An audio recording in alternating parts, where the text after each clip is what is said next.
Psycho Trump America president అయిన తర్వాత ప్రపంచంలో ఉన్న దేశాలతో పాటు మన మీద కూడా దెబ్బపడింది. ఆంధ్రప్రదేశ్లో ట్రంప్ సుంకాల వల్ల ఆక్వా కుదేలైంది.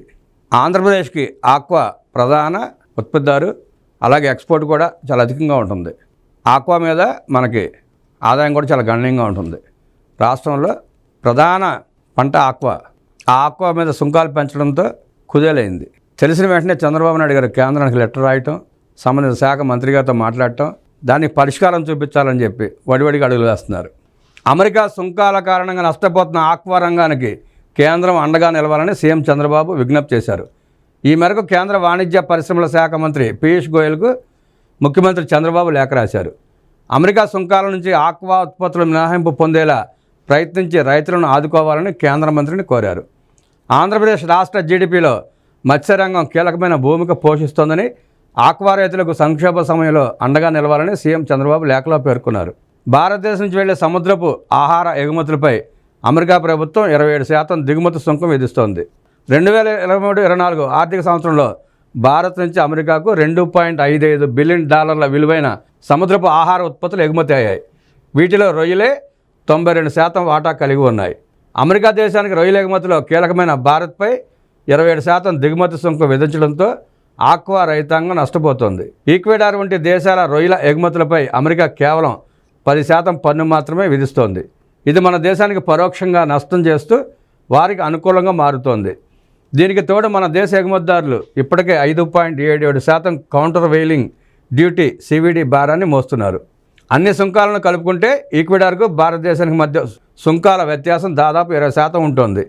ట్రంప్ సర్కారు విధించిన కొత్త సుంకం ఏప్రిల్ 5 నుంచి అమలులోకి వచ్చింది. దీని కారణంగా అమెరికా దేశానికి వెళ్లే అన్ని ఎగుమతులపైన ఈ భారం పడుతోంది. గతంలో వచ్చిన ఆర్డర్లకు సంబంధించిన ఉత్పత్తుల ప్యాకింగ్ పూర్తయి కోల్డ్ స్టోరేజ్లు పోర్టులో ఉన్నాయి. కొత్త నిబంధనల కారణంగా ఈ ఉత్పత్తులపైన సుంకాల భారం పడుతోంది. యూరోపియన్ యూనియన్లో భారతీయ ఎగుమతిదారులు 50% తనిఖీ రేట్లు, 4 నుంచి 7% వరకు దిగుమతి సుంకంతో సహా నాన్ టారిఫ్ అడ్డంకులను ఎదుర్కొంటున్నారు.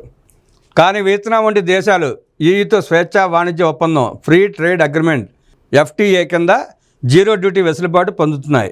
ఈ కారణంగా వియత్నాం వంటి దేశాలు యూరోపియన్ మార్కెట్ను పూర్తిగా ఆక్రమిస్తున్నాయి. మరోపక్క వియత్నాం, థాయిలాండ్, జపాన్ దేశాలు భారతదేశం నుంచి సీ ఫుడ్ కొనుగోలు చేసి వాటిని ప్రాసెస్ చేసి అమెరికాకు ఎగుమతి చేస్తున్నాయి. అయితే నేడు తుది ఉత్పత్తులపై విధించిన అధిక సుంకాల కారణంగా ఆ దేశాలు మనకిచ్చిన ఆర్డర్లను రద్దు చేస్తున్నాయి. ఆంధ్రప్రదేశ్లో శీతల గిడ్డంగులు నిండిపోవడంతో చేతికి వచ్చిన ఆక్వా పంట ఎక్కడ ఉంచాలో తెలియని గందరగోళ పరిస్థితిలో రైతాంగం ఉంది. మరోవైపు ఇంకా పంట దిగుబడికి సిద్ధంగా ఉంది. 27% సుంకాల కారణంగా రైతుల నుంచి ఎగుమతిదారులు పంట సేకరించడం నిలిపివేశారు. ఈ పరిణామాలు రాష్ట్ర ఆక్వా రంగాన్ని సంక్షోభంలోకి నెట్టివేస్తున్నాయి. ఆక్వా రైతులు, హ్యాచరీలు, ఫీడ్ మిల్లులు, ప్రాసెసర్లు, ఎగుమతిదారులు ఇలా అందరికీ సమస్యలు ఎదురయ్యాయి. సుంకాల నుంచి మినహాయింపు జాబితాలో రొయ్యలను చేర్చేలా అమెరికా ప్రభుత్వంతో చర్చలు జరపాలని కోరుతున్నా. సకాలంలో మీరు దీనిపై జోక్యం చేసుకుని సమస్య పరిష్కరిస్తే ఆక్వాపై ఆధారపడిన లక్షలాది మంది జీవనోపాధిని కాపాడవచ్చునని సీఎం చంద్రబాబు లేఖలో అభ్యర్థించారు.